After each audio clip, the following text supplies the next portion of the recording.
Hello, everybody. Wonderfuls, amazings, lovelies, and beautifuls. Yeah, that's you. You know your names, you know your essence. I am Maggie, and thank you for joining me on my channel. What we are doing is we're doing a slow crawl through Excuses Be Gone by Dr. Wayne Dyer. Wonderful book to help us how to change our lifelong self-defeating thinking habits. And it is awesome. We are currently in part one, which is identifying and removing habitual thinking. We're in chapter 3, your excuse catalog. So right now, please hit subscribe and like and leave your positive comments. I would love to know how this book is serving you. Okay, we are going to get to stepping here. So we're in chapter 3, your excuse catalog. So we're on excuse number 3. Here we go. It will take a long time. And I also probably as we proceed through the chapter, but if not, make up affirmations that resonate with you to reverse uno this. So you don't want to stay, stuck in the excuse. We are bypassing the excuse. But here we go. 3. It will take a long time. Is this a valid reason or an excuse not to proceed?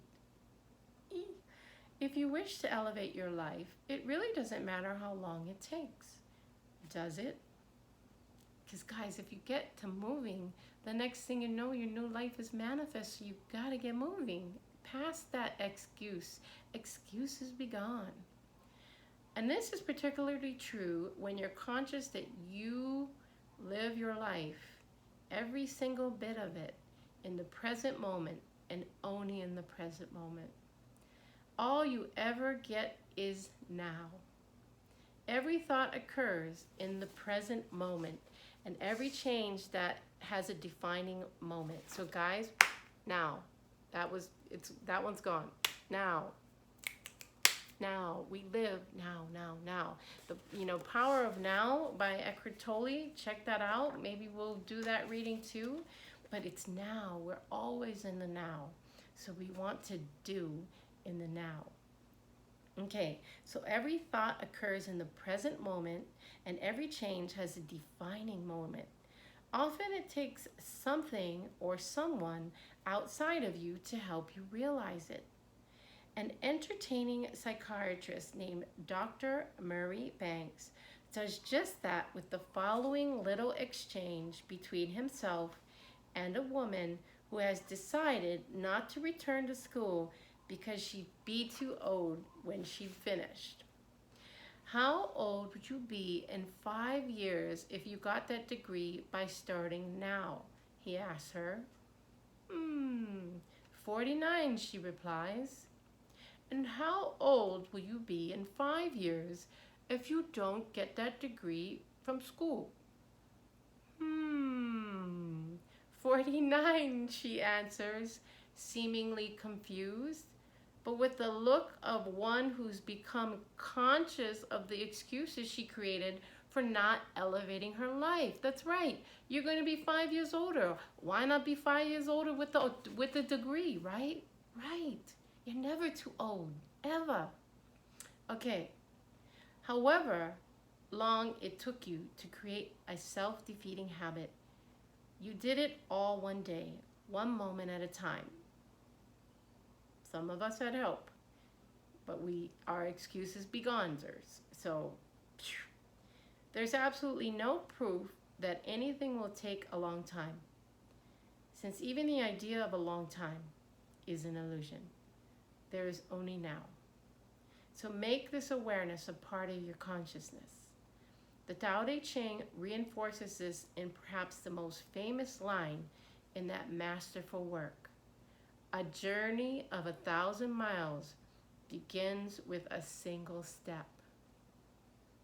Elevate or move out of your life, in your life, not by thinking big and in long time periods, but with conscious focus on the present moment.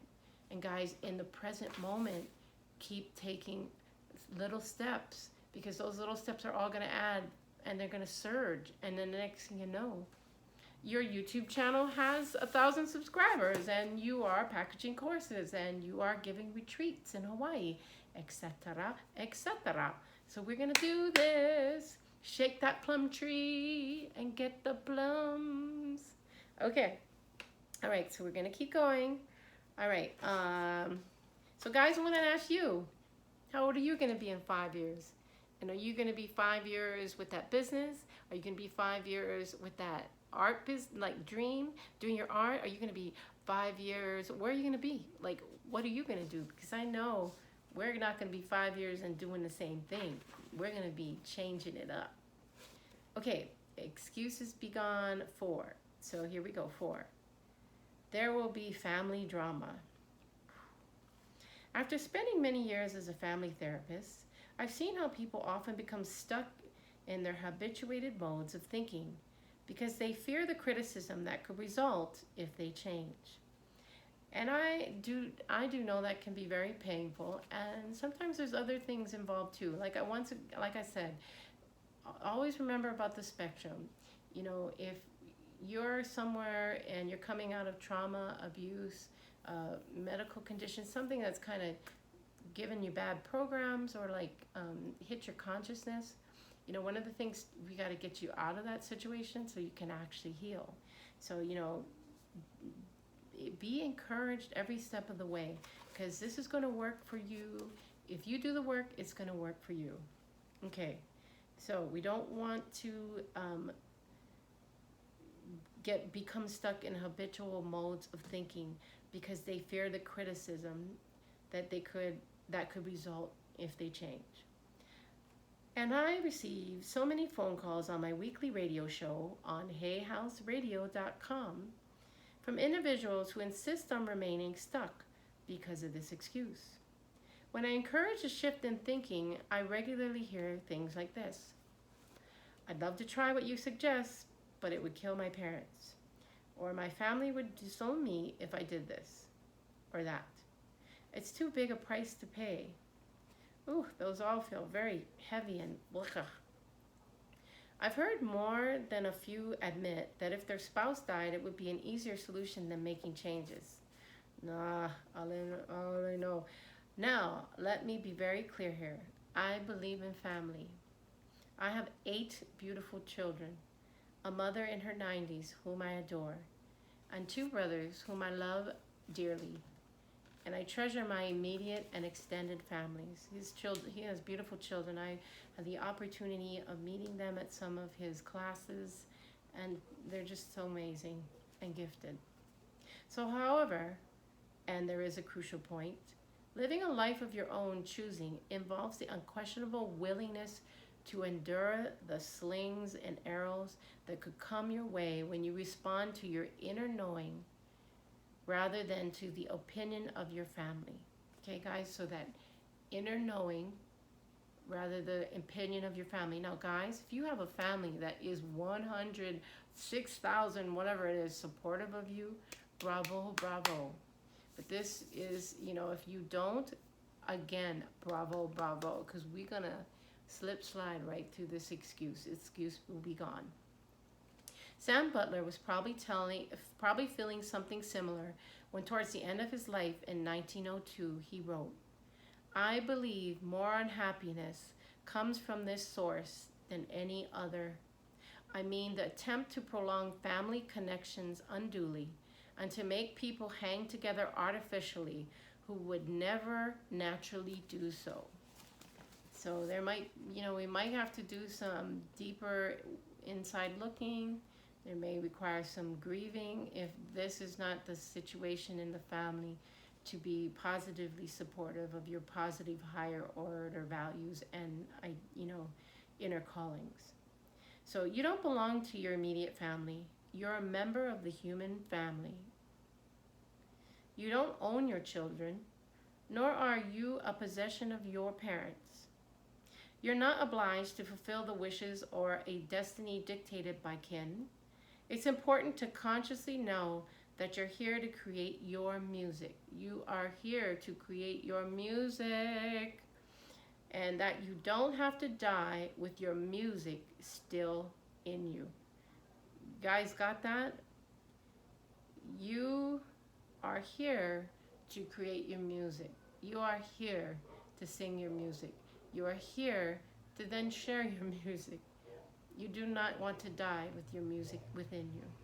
Ah, we shall not.